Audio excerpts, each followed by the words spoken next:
Hello, you're watching Health Day Now. Today's episode will focus on the effects of technology on physical and mental health. We'll be joined by Dr. David Bates, an internationally renowned expert in patient safety and healthcare technology, to discuss how patients can use mobile apps to monitor and treat chronic conditions. We'll also discuss the positive and negative effects of video games on children, and take a look at how robotic pets are being used to assist people with dementia. Using one specific app at bedtime may be especially bad for teenagers' sleep, a new study finds. The study included more than 700 adolescents who reported the amount of time they spent using devices and apps an hour before bed and in bed before sleeping. They were asked to include things like mobile phones, tablets, gaming consoles, TV, Netflix, and YouTube. While most of the devices were associated with negative sleep outcomes, researchers say YouTube was the only app that consistently led to insufficient shut-eye on school nights. Every 15 minutes the participants spent watching YouTube in the hour before bed significantly increased their odds of getting less than 7 hours of total sleep. The lead author says although watching YouTube, Netflix, and TV seem similar, only TV led to earlier lights out. She says this could be due to TV being a structured media, where the content and timing is predetermined externally, as opposed to YouTube, which is entirely unstructured with endless personalized content. The researchers point out TikTok, which operates in a similar manner to YouTube, did not become popular until after their data was collected.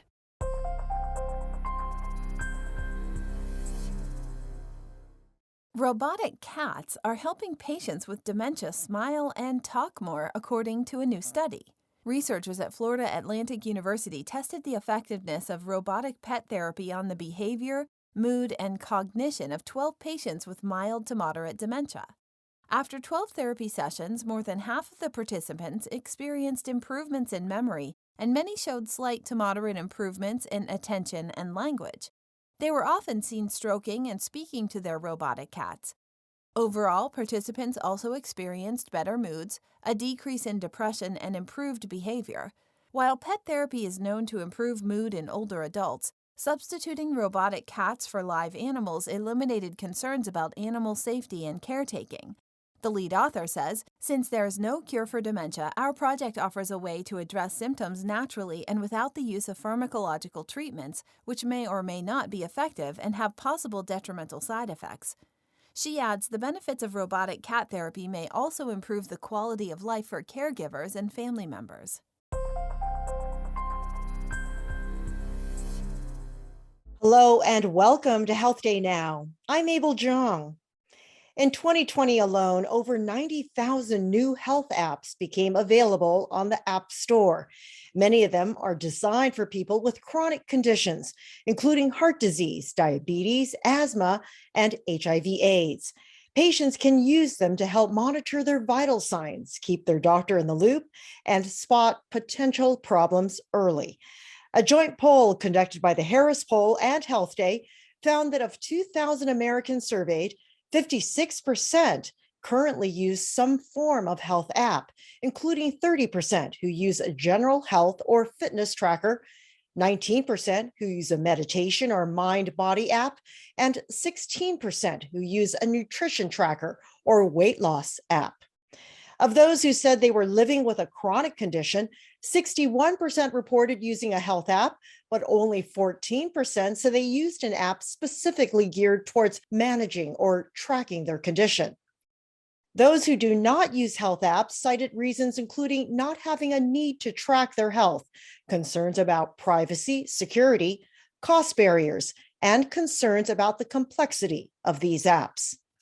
Many experts in the healthcare space believe apps, wearables, and other technologies are the future of healthcare delivery, but it's not yet clear what that means and what it will take to get there.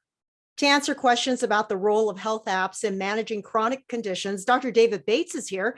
He's an internationally renowned expert in patient safety and healthcare technology and the chief of internal medicine at Brigham and Women's Hospital and professor of medicine, health policy and management at Harvard. Welcome to the program, David. Thanks so much for having me. Well, first of all, can health apps on personal devices help manage chronic conditions? Yes, absolutely. I mean, the thing about chronic conditions is that we have them over the long term, and many choices that you make on a daily basis, like having a little extra to eat or having a beer late in the day, may affect how you're doing with your condition. Hmm. Well, how sophisticated is that? I mean, is it more of a tracking service that these apps are focusing on now, or are they sophisticated enough to really make a difference in managing these conditions? It varies quite a lot by app, but some of the apps have been demonstrated to result in benefit. So, for example, some of the weight loss apps really do help people lose weight. Similarly, some of the diabetes apps can help you control your sugar more effectively. There are a lot of other chronic diseases that we don't yet have good apps for, and we do need to expand the breadth of the apps that are available. One thing you asked about was how do the apps do for detecting life-threatening conditions? And it turns out that's one area where we think that they're not as good as they should be. So for many apps, you can say that your blood sugar is 10, which is life-threateningly low. And the app won't necessarily tell you that you need to do something urgently, which you really do need to do. So I'd like to see the apps do a better job around that, um, around warning you if there is a serious situation, and also making it easier for you to connect with your provider. Today, it's still a little hard to send data back and forth, and that is going to be an important thing in terms of getting value in the long run. But then we also need tools for the providers to use on the back end so that they don't have to wade through a huge array of information. You're asked to review apps all the time. Which ones impress you? What types of criteria and data are you using to assess their usefulness? Well, I especially think that some of the ones that are focused on common conditions that have a number associated with them are most likely to be effective. So things like weight loss, you can tell whether or not your weight is going down. For diabetes, you can tell what your blood sugar is. For high blood pressure, you can look at that number. For some other things, it's a little harder. We built an app for asthma, for example, and people really do like it and find that you get better control if they use it. But for asthma, for example, there's not a number that you can measure so readily. Right. Well, let's talk a little bit about the people that are using these apps. Um, are they types? Do they tend to be tech savvy people, or of a certain age, or do you find widespread use amongst many different age groups? There's reasonably widespread use amongst a variety of age groups, but they're particularly popular, perhaps not surprisingly, amongst people who are young and tech savvy. And that does make it easier to get benefit. We did a study recently with a set of patients who had some issue either with language or with limited use of technology, that not very much education, that kind of thing. And what we found was that everybody wanted to be able to use the apps, but many people struggled with doing that, even with simple tasks like as a diabetic entering your blood sugar, which is you just have to be able to do that if you want to get benefit. How seriously are healthcare providers taking these apps? Are they asking patients to use them more and more to help in their care? Well, I would say many providers are doing that, but I would say we're still on the steep part of the learning curve, and many other providers haven't incorporated them into their game plan. And doing that a little more effectively, I think, will play a big role in terms of actually leveraging them and getting benefit in the long term. What about insurance companies? Do you see them incorporating payment of them in their plans? There's some of that going on, but I would say it's been a little slower than we would like, and that I think would make sense. In Germany, they have a very exciting program in which the app company basically has to show some data that their app makes a difference for some clinical condition. It doesn't matter what. And if they can prove that, they then will get it paid for by the insurance company. And that's the sort of thing that I think is going to drive change. We'll see how effective that program is. Hmm. You know, you've been following this area for a long time. It doesn't seem that long ago that your research showed that many apps did not actually improve patient engagement. What's changed? Well, we were disappointed to find that out because patient engagement, as you are implying here, really is a key marker of how much benefit you're going to have for a specific condition. Now, it's also known what things the manufacturer needs to put in to sort of draw you in. People respond to gamification. So if you get some more stars for doing a little better, people like that kind of thing. And yet many apps, did not reward you for doing better.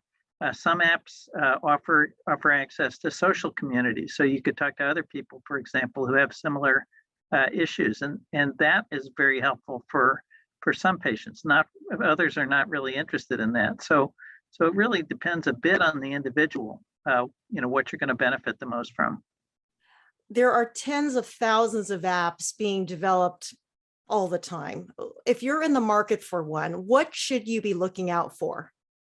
Yeah, there are actually several 100,000 on the marketplace, which is just bewildering as a patient. I think you should be talking to your doctor and asking them which app might be a good one for you.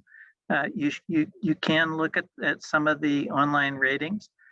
Many of those are just done by the app stores, and those aren't necessarily a really good predictor of how good the app is going to be for you.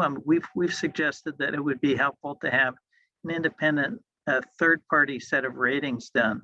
That hasn't happened so far in this country, but I expect it might at some point. I do think we're going to move to a situation in which we identify a preferred set of apps for specific conditions. And just limiting the number somewhat would be really helpful. For example, in England, they have about 60 apps that are endorsed nationally, and those ones are promoted. So there's a lot of competition to get into that group, but that makes it much easier to pick which ones might be relevant for you. Is it inevitable that patients will have to get on board with this? Perhaps healthcare providers will demand that they be able to keep track of the data closely with the patient using these apps? Well, I think so. I mean, I think we'll start to see prescribers actually prescribing apps. So you'll go see your doctor and they'll recommend that you use an app. And then things will be set up so that the data can come back to the doctor and they can see how you're doing. And if you're doing well, they'll congratulate you. And if you're struggling a bit, they can help you out too. What about privacy issues? Well, the privacy issues are still a real concern, and the apps are not doing as good a job as they might in terms of protecting our privacy. So that's something we need to continue to focus on. But much of this kind of data is not that private. Some of it is. Dr. David Bates, expert in patient safety and healthcare technology, thank you so much. Thank you for having me. And Dr. Bates is Chief of Internal Medicine at Brigham and Women's Hospital and Professor of Medicine, Health Policy, and Management at Harvard. I'm Mabel Jong. You've been watching Health Day Now. Health apps could help a lot of older adults manage everything from diabetes to blood pressure, but few people over 50 are using them according to a new poll out of the University of Michigan. The phone poll of more than 2,100 adults age 50 to 80 found just 44% have ever used a health app on their smartphone, tablet, or wearable device. Even fewer currently use an app, and when they do, it's often for tracking exercise, with smaller percentages using them to manage sleep, weight, blood pressure, and mental health. Among diabetes patients, 28% reported using an app to track their blood sugar levels, and 14% said they used an app to log their medications. One study author says, now that most older adults have at least one mobile device, health-related apps can provide an opportunity to support their health-related behaviors, manage their conditions, and improve health outcomes. The poll director says providers should discuss health app options with their patients.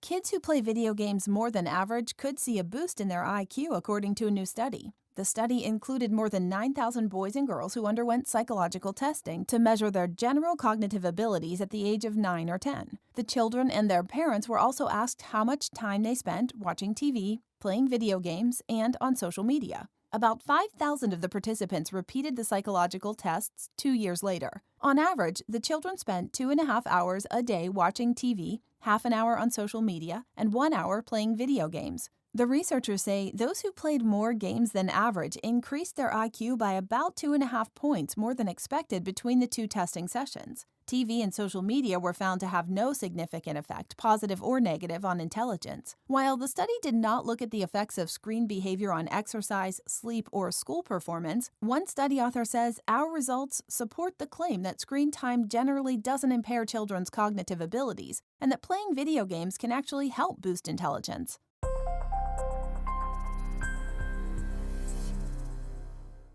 Books are better than digital devices for reading to young children, a new study finds. Researchers examined the interactions between 72 parents and their toddlers while they used tablet apps and traditional print books. They found that parents talk to their children more while reading a book, and in turn, children respond more to the conversations when using books. The researchers say this is important because parent-child interactions strongly impact language development, friendships, and school success. The study also found that kids who are prone to emotional outbursts respond better to their parents when reading from a book. The authors say software designers need to get input from early childhood specialists to make ebooks more educational. They also suggest parents co-view digital media with their children to keep them engaged and learning.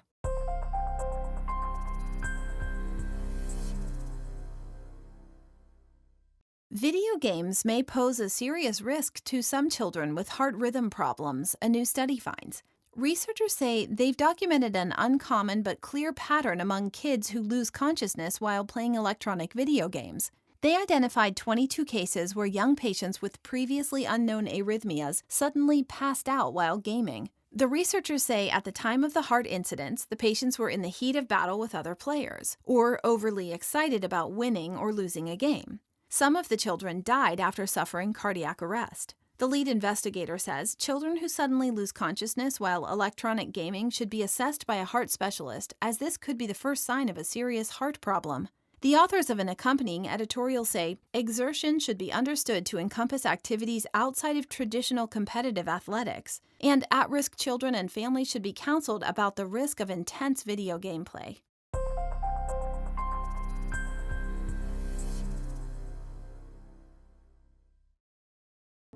Thanks for watching Health Day Now.